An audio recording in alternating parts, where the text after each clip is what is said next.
कुठल्याही क्रिकेट सामन्याचं वार्तांकन करायची वेळ येते सामना संपल्यानंतर त्यावेळेला आम्हाला लाईटचा विचार करायला लागतो. कुठल्या तरी ट्यूबलाईटच्या खाली उभं राहायला लागतं. कोणाला तरी मोबाईलचा टॉर्च धरून उभं करायला लागतं. आज मात्र तसं नाही आहे आणि मी मॅचचा प्रिव्ह्यू करत नाही आहे तर रिव्ह्यू करतो आहे. कारण पहिला कसोटी सामना दिवसा ढवळ्या लख सूर्यप्रकाशात संपलेला आहे. चौथ्या दिवशी लंच टाईमच्या अगोदर भारतीय टीमचा खेळ खलास झालेला आहे. न्यूझीलंडनी बेसिन रिझर्वचा पहिला कसोटी सामना 10 विकेटनी जिंकलेला आहे आणि मालिकेमध्ये 1-0 आघाडी घेतलेली आहे. या मोठ्या पराभवाबद्दल विराट कोहलीला काय वाटतं आपण पहिल्यांदा ऐकूया. Yeah, I said exactly this thing in the post-match press conference. This is a game where we did not show enough competitiveness. I think, as you said in the past, we have known that we played good cricket even when we've lost and we've been in the game. But I think we let ourselves down massively in the first innings with the bat. You could say that the toss, played a big role in this Test match, but it's an uncontrollable, so you can't really focus on that and take that as a massive factor. But having said that, I think the first innings, our performance really pushed us back. We knew the conditions are going to keep getting better, so if you get 232, 240 in the first innings of the test match, then you're giving your bowlers a chance, and then your second innings deficit also becomes smaller. So I think all these things, we have to understand that we were not at our best in this game, and there is no shame or no harm in accepting that, absolutely. And only when we accept this, we will come out in the next game with a much better mindset and much better competitiveness that we have shown as a team, and that is actually the representation of this test team, the way we play our cricket, and we have to take a lot of pride in that, and this game wasn't that example. मला वाटतं की पहिल्या इनिंगमध्ये जर तुमचा तोल गेला तर दुसऱ्या इनिंगमध्ये तो सांभाळणं हे मॉडर्न डे क्रिकेटमध्ये फार अभावाने बघायला मिळालेलं आहे. भारतीय संघानं पहिल्या इनिंगमध्ये 183 धावांची आघाडी न्यूझीलंडला घेऊन दिली. तिथंच मला वाटतं टोल ढासळला आणि म्हणून मला वाटतं की जेवढं श्रेय न्यूझीलंडच्या विजयाचं त्यांच्या बॉलर्सना द्यायला पाहिजे तेवढं श्रेय त्यांच्या ऑलराऊंडर्सना सुद्धा द्यायला पाहिजे. त्याचं कारण पहिल्या इनिंगमध्ये जेव्हा आघाडीचा बोजा हा 80 किंवा 100पर्यंत थांबवता आला असता तो 183पर्यंत गेला. कारण एक काळ असा होता की न्यूझीलंडचा स्कोअर 7 आऊट 225 होता. त्यामुळे त्या मोक्याच्या क्षणाबद्दल केन विल्यमसनला काय वाटतं आपण ऐकूया. Everybody is talking about bowling, but how important was that taking huge first inning lead? Because even though you batted so beautifully, it was 7 for 225.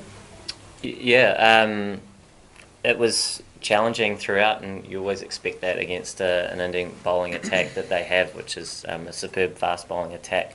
So we knew it was going to be a challenge, and we wanted to try and create partnerships throughout on a surface that you never sort of felt like you were in terms of previously coming to the basin, where it would be a day and a half, and then the wicket would become quite docile and very batter friendly. So like I say, it was a good balance between bat and ball, but the middle lower order partnerships were really important to get that sort of 150-ish lead. Actually, it was more than that. I think a little bit more in the end. Sorry, yeah, we sort of had 150 in mind, and then Trent played a nice cameo, which was very helpful. But all those lower order runs, and we've seen it on a number of occasions from all different teams, how important they can be, and obviously without those and having to chase perhaps something similar in the last innings, obviously would have been something quite challenging. So really important.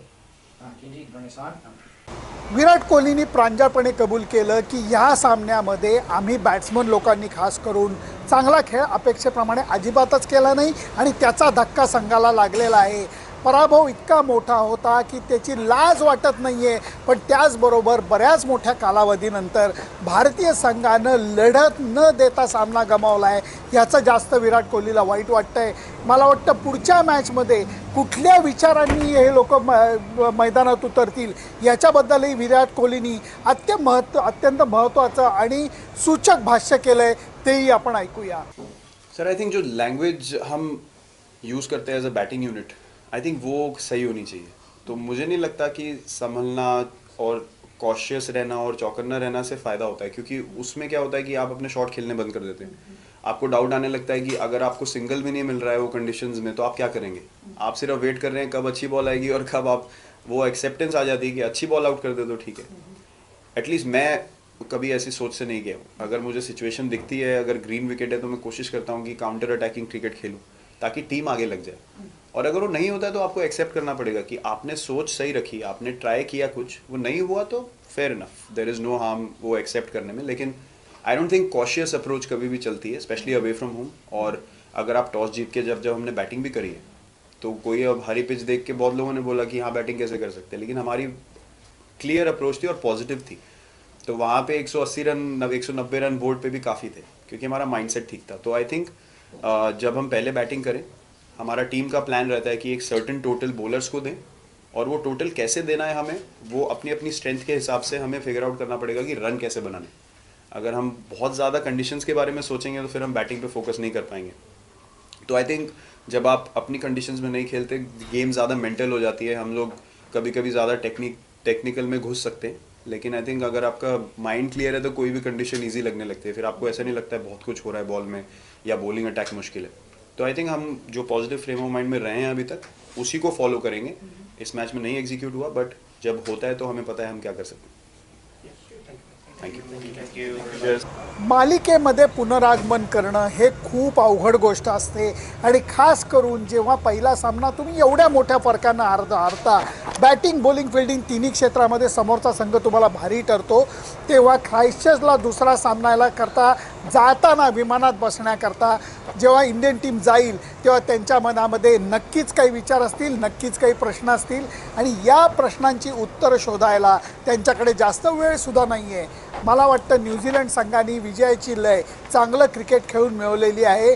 त्यांच्या सगळ्या खेळाडूंनी काही ना काहीतरी योगदान या विजयामध्ये दिलेलं आहे। अगदी एक जो एजाज पटेल होता की ज्याला जास्त बॉलिंग करता आली नाही, ज्याला जास्त बॅटिंग करता आलेलं नाही आहे, पण त्यांनी ट्रेंट बोल्टला थोडीशी साथ दिली आणि पहिल्या इनिंगमध्ये पंतला त्यांनी रनआउट केलेलं होतं। या मिनिमम कॉन्ट्रीब्युशन पासनं सामनावीर जो होता टीम सौदी त्याच्यापर्यंत सगळ्यांनीच कमाल कामगिरी केलेली आहे। त्यामुळे भारतीय संघाला आपले सॉक्स उचलून घ्यायला लागतील आणि त्याचबरोबर मोठा खेळ, चांगला खेळ सातत्याने करण्याकरता धडपड करायला लागेल। सुनंदन लेले, बेसिन रिझर्व, वेलिंग्टन।